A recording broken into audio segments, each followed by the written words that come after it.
It seems like Windows 10 is always pestering you for updates, and anyone who's downloaded the most recent ones knows how bad they can be.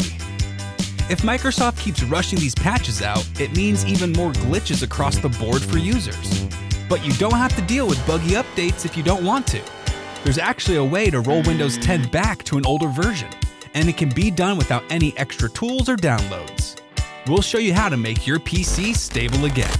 To get started, boot up your PC and click on the Start button in the bottom left corner. Then, click the gear-shaped settings icon and choose Update and Security from the new window. Once you're in, you'll see a tab on the left-hand menu that says Recovery.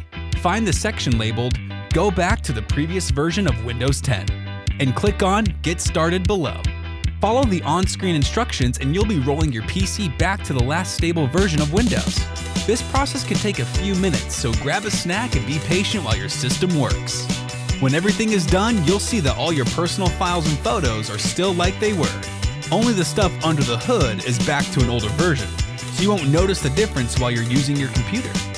Keep in mind that you can't roll your PC back just anytime you want. It has to be within 10 days of the last time you updated, so make sure you didn't wait too long before getting started. Otherwise, you'll have to take your chances with the next Windows update. Good luck with that. And if you're still having issues after rolling your computer back, you can reinstall Windows altogether by going back to the recovery menu and clicking Get Started under Reset This PC. Just make sure all your files are backed up beforehand.